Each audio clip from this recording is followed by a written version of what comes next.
Hello friends and welcome to humanities here. तो अब आप लोग इस लैंड ब्रीज से परेशान होकर इस वीडियो पे आए हैं, तो बिल्कुल भी चिंता मत करिए।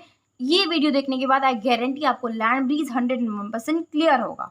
ठीक है, तो लेट्स बिगिन। सबसे पहले तो एक बात याद रखिए कि ये ICSE CBSE और जो भी स्टेट बोर्ड और वगैरह किसी भी चीज़ के लिए ये कॉन्सेप्ट बिल्कुल अच्छे से क्लियर हो जाएगा आपका, और चाहे आप किसी भी क्लास और किसी भी बोर्ड से बिलोंग करते हो।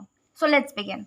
सबसे पहले तो हम एक डायग्राम समझेंगे। ओके, देखिए ये डायग्राम अच्छी नहीं बनी है, लेकिन हमें कॉन्सेप्ट पे ध्यान देना है rather than focusing on the diagram. देखिए ये है मून, ये है ट्री, ये है लैंड जो कि है ज़मीन, और ये है सी समुद्र।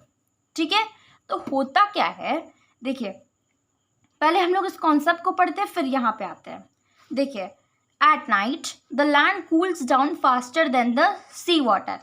तो समुद्र के पास जो ज़मीन होता है, रात का मौसम ठंडा होता है, और जो ज़मीन होती है वो तेज़ ठंडी होती है।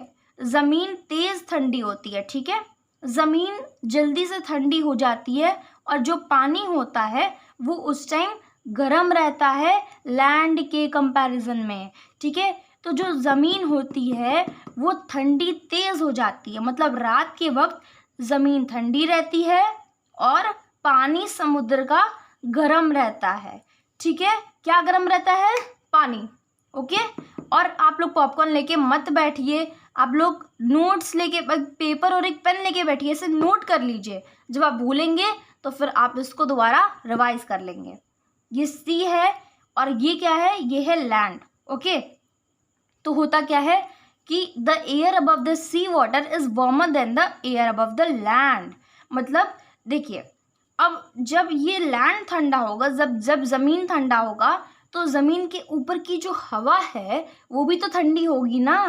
ज़मीन के ऊपर की हवा, जैसे कि अगर आप मैगी बना रहे हैं और अगर आप एक बर्तन चढ़ाए हैं गैस पे, और आप वो बर्तन चढ़ाने के बाद जैसे कोई भी बर्तन आप हीट कर रहे हैं उसमें पानी वानी डाल के, तो आप जब ऊपर हाथ लगाएंगे तो आपको गरम गरम फील होगा, उसके ऊपर गरम गरम फील होगा ना।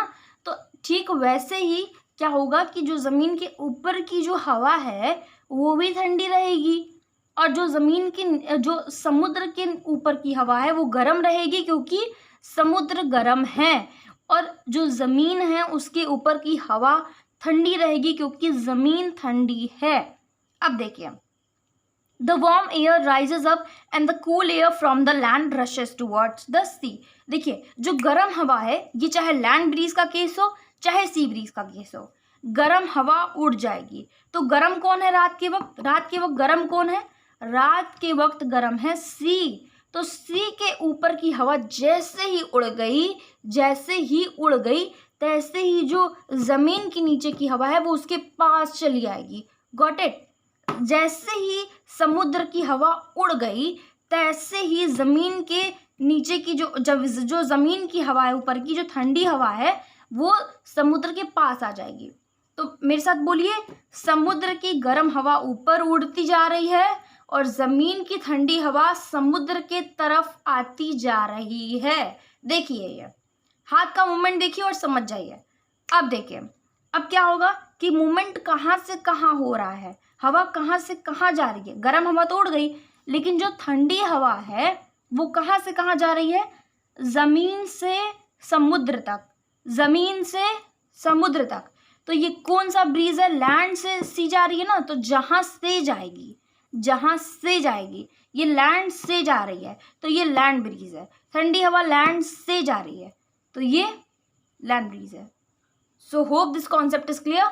और आपको जो भी physics, chemistry, biology, geography, history, civics, जो कोई भी चाहिए वीडियो किसी भी सब्जेक्ट और किसी भी क्लास 10 तक के चैप्टर्स का, तो फिर आप प्लीज़ बता दीजिए, और 11th 12th का ह्यूमैनिटीज़ का भी बता दीजिए।